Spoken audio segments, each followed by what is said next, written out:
No começo da tarde de um dia quente de verão, um pai ligou para o pediatra de seu filho, de apenas 5 meses, dizendo que seu bebê estava doente.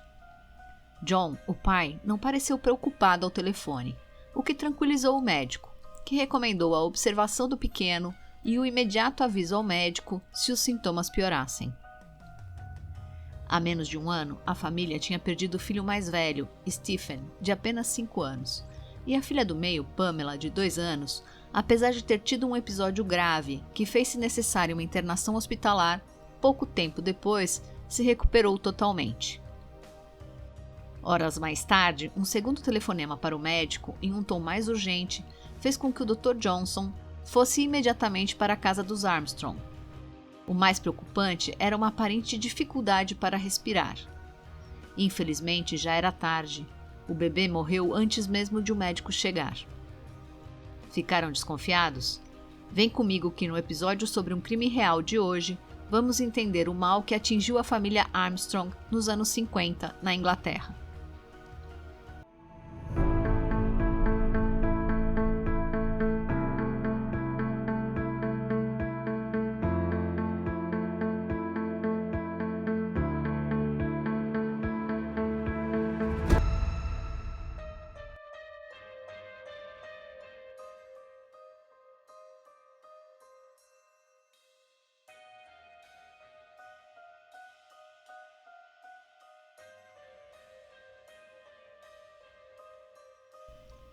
Oi gente, bem-vindos ao Enredei, o podcast com histórias policiais de ficção, adaptadas e narradas no estilo de true crime.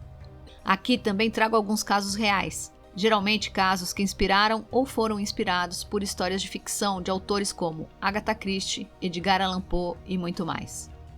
Eu sou Lilica, apaixonada por livros e histórias policiais, e este é um Enredei, onde cada palavra pode ser uma nova pista.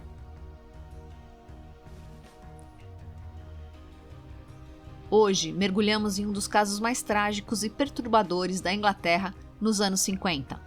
Este caso fala de assuntos difíceis, como suicídio e violência contra crianças e mulheres, e pode ser um gatilho para pessoas sensíveis ao tema. Recados feitos, bora para a história real. Na década de 50, John Armstrong era casado com Janet Armstrong e pai de 3 filhos. Eles viviam na pequena cidade de Gosport, em Hampshire, Inglaterra.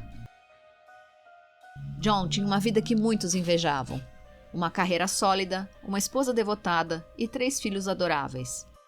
Mas por trás da fachada de uma vida perfeita, algo sombrio estava à espreita.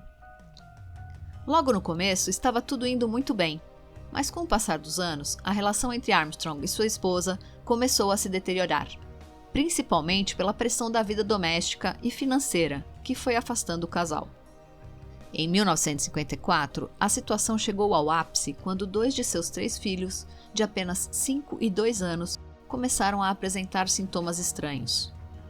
A princípio, a família achou que era apenas uma doença repentina, uma febre ou uma virose.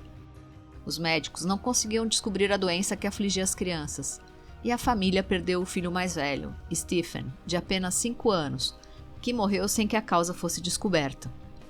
Enquanto isso, a filha do meio, Pamela, de 2 anos, também adoecera gravemente, mas após ficar dias internada no hospital, e estava bem há mais de um ano.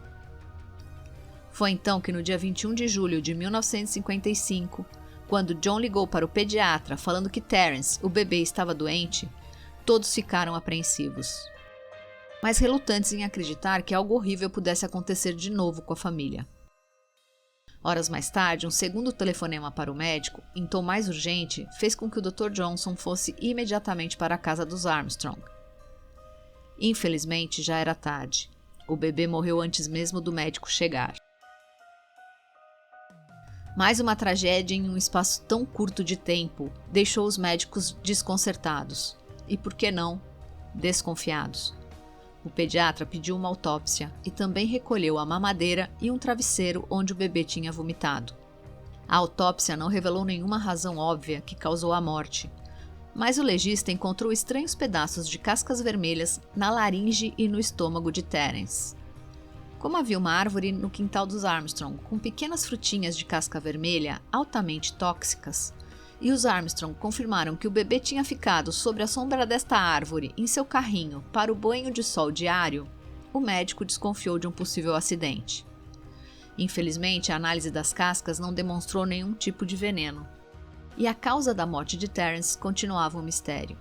E teria sido esquecida, não fosse a desconfiança do pediatra e do chefe de investigação.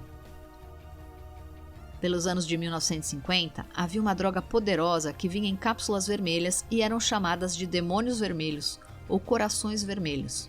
Seu nome era Seconal. Um medicamento popular na época usado para tratar ansiedade, insônia e convulsões. Uma de suas marcas mais famosas no Brasil é o Gardenal, muito usado para evitar crises de epilepsia. O Seconal é um barbitúrico.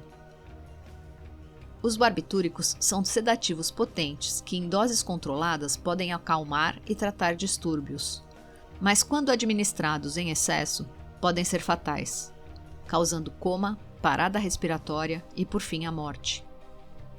Houve muitas vítimas famosas de overdose dessa substância. Jimi Hendrix e Marilyn Monroe, por exemplo. Como os barbitúricos têm uma pequena margem de segurança entre a dose terapêutica e a intoxicação e causam mais dependência, com o passar do tempo foram substituídos pelos benzodiazepínicos.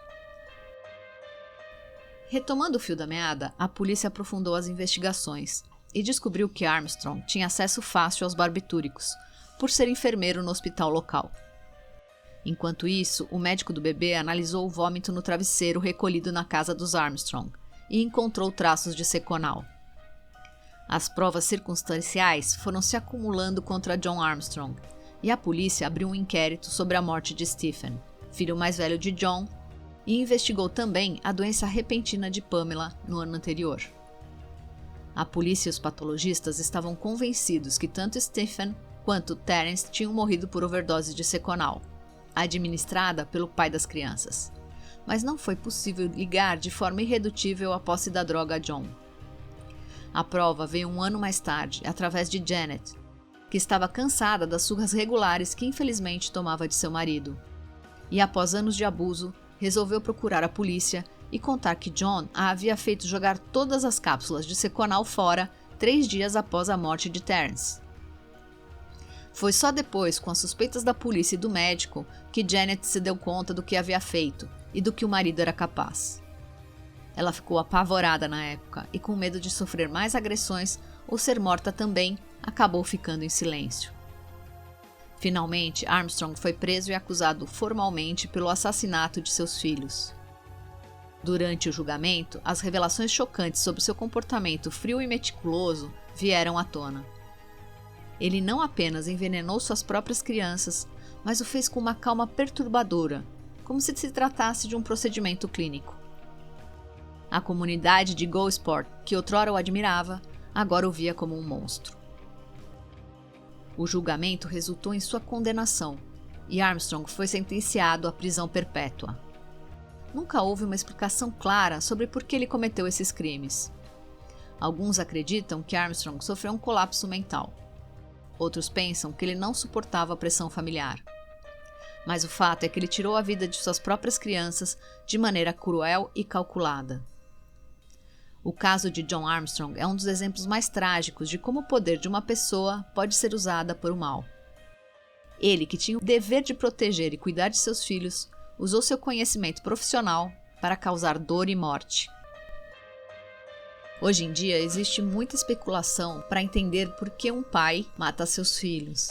E existem casos reais muito famosos. Geralmente, o que os motiva é a questão financeira e uma vontade de começar a vida novamente. Obrigada a todos que ficaram comigo até aqui. Espero que tenha sido informativo se enredar na história de hoje. Continuaremos nossa jornada descobrindo pistas e desvendando mais sobre os personagens enigmáticos que são a marca registrada dos romances policiais no próximo episódio de Enredei. Lembrem-se que este foi um crime real, mas o envenenamento com barbitúrico foi usado em um livro de Agatha Christie publicado em 1933, chamado 13 à Mesa. Mande seus comentários, pensamentos e sugestões. Conto com vocês para me ajudar a manter a qualidade e relevância do podcast. e garantir que o conteúdo seja sempre interessante para vocês. Se você gostou do episódio de hoje, por favor, compartilhe com seus amigos, poste em suas redes sociais ou envie diretamente para eles. E não se esqueça de seguir o podcast em sua plataforma preferida e ativar as notificações para saber sobre os novos episódios. Se você preferir, pode ouvir também no YouTube. Se puder, avalie e seja membro para ter acesso a conteúdos exclusivos. Obrigada a todos que ouvem e apoiam o podcast Enredei. Sem vocês, isso não seria possível. Cuidem-se e até a próxima história.